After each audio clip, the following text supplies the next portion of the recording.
5, welcome back. Monday, hopefully we're fresh-faced and you guys had a really excellent weekend, and I'm hoping we're ready to go with some poetry this week. So today, we're learning to recall and recognise poetry skills, and we're looking at the poetry skills that you studied in Year 4 to begin with, so we're trying to recap those to start, okay?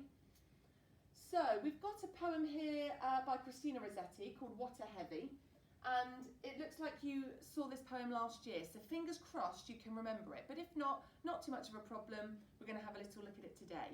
Now if you want to click on this link, then you can have the poem read to you in a video, so do that and have a listen, but I'm going to read it out to you as well here. What a heavy. What a heavy, sea sand and sorrow. What a brief, today and tomorrow. What a frail, spring blossoms and youth. What a deep, the ocean and truth. Okay, so we're going to have a look at some of the poetic skills that you had a look at in Year 4 that you learnt about. So I'm going to briefly run over these. We've got rhetorical questions. So they're a question that we don't expect an answer to. So Christina Rossetti used those to start each of her lines, didn't she? She's got a rhetorical question to start each of them. Hopefully in your nasty writing that I'm hoping you've just done, you looked at abstract nouns and concrete nouns. So a concrete noun is something that we can see, hear, touch, taste and smell. So a person, a place, a thing, a concrete noun. Then we've got abstract nouns. So they are the opposite of a concrete noun, things that you cannot taste, see, smell, hear and touch. Okay, so an abstract noun could be something like an event. So maybe a wedding or a birthday. There would be lots of concrete nouns that make up that event, but the event itself is abstract. And then you might have emotions. So emotions like joy or loneliness or anger, all of those would be abstract nouns, and I'm hoping you've looked at that already. So looking on here, we've got some abstract nouns, haven't we? We've got sorrow. That's a feeling, isn't it? So that's an abstract noun. We've got truth. Truth is an idea or a theme. That's an abstract noun too. It can't be seen, smelt, heard, touched, or tasted. I think that was all 5 of the senses I did there. So that is also abstract. Metaphor. A metaphor is when we say something is something else, to give a really clear idea as to what we mean that person is doing or feeling. So we might say, he was a lion roaring at his brother. So he's not a lion, but by saying that he was a lion roaring, we imagine him becoming a lion and roaring at his brother, shouting, really going at his brother, okay? So that gives us a really clear indication as a reader as to what's happening and how it's happening. Alliteration, we might have brilliant buzzing bees. So a sentence or a phrase within a sentence where we have the same starting sound. So b. Beautiful butterfly, b. Twisting tornadoes, t. Okay? So we've got that here. Today and tomorrow. Sea sand and sorrow. What would I just do? That one. Rhyming couplets. So here we've got sorrow and tomorrow. They rhyme. And they're called rhyming couplets because they come in couples, in pairs. And youth and truth. So you've got couplets here, couplets here. Okay? So, we're going to move on. Here you've got some examples of metaphors, alliteration, rhyming couplets. Alright? So if you forget, then have a look at these. But I believe there's also a resource being made for you, maybe a little A4 resource that has examples of all of the poetic devices that we're going to look at with an explanation of what they are, and then some examples so that you can see what they are, but then also see how it might be used somewhere. Okay? So have a look at that. Now, we've got another poem here called Waiting for Snow by by Mandy Coe. It's from Let in the Stars by Mandy Coe. So this one is a much longer poem. There is also a link here so that you can click on that, and it's the actual poet herself reading it to you. So by all means click on that and have a listen. I will read it out now. Slightly tricky because with the light on, it's not very bright on here to see. So I expect it's the same for you, but there will be a copy of this in the documents. So by all means have that and have a look at that. But I'll try and read it as best I can. Waiting for snow.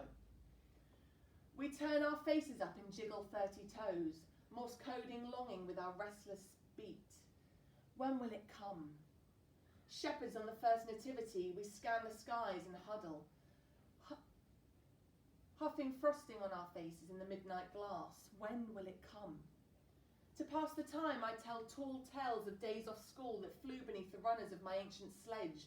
With ace chicanery on Beacon Hill, I was invincible. When will it? Wait. The wind has died and hushed his hallelujahs. The sky is falling in. Our triple mouths breathe bubble lines of O's, a dot to dot to mark each spiralling descent, each tiny stellar miracle. Blackfoot birds hunch grumpy underneath the birch, sullenly interpreting the smoke signals sent spinning by our laughter on the badlands of the lawn, a blank page waiting for the stories to be printed by our boots. Stamping reindeer style, William says, if water endlessly recycles, then this snow fell on you before. I feel the fizz of snowflakes on my lips and smile. I think it did. You know, I really think it did. So you can listen to that a couple of times over. You can either rewind me reading that out, or you might want to click on the link a couple of times and listen to the poet herself read it out to you. Now, what we want you to do is look for examples of these things. Metaphor, which we've just looked at. Personification. So personification is when we give something that isn't human a human trait. All right, I'll go into that a little bit more in a moment. Rhythm. So is there a rhythm in the poem as you're reading? You can normally feel rhythm. Expanded noun phrases. So a noun that's accompanied by either one or more adjectives, a describing word. Prepositional phrases, something that tells us where something is. Is it on, under, beside, next to? And then you're also going to think about, how do you think the poet felt? Did their feelings change in the poem? Now, I think there's a part in here where there's a clear change of feeling from the poet. So see if you can locate it and see if you can think about how their feelings change. But I'm going to pick two of these as an example, all right, to look at. So I'm going to choose an expanded noun phrase, and I'm going to do personification. We'll do that one. So I would normally have my ruler and pencil, okay, to draw any lines. So I'm hoping that's what you guys are doing. So I'm going to start with an expanded noun phrase. Now I did see one on here, a noun accompanied by an adjective. Now where was it? There we go. Ancient. The runners of my ancient sledge. Beneath the runners of my ancient sledge. So sledge is my noun and ancient is my descriptive word, my adjective. So there is an example. So I would have my ruler and pencil and I'd be drawing a line to indicate that that's what that is. There may be more. I'm just going to find one example, okay? Personification, so giving something that isn't human a human trait.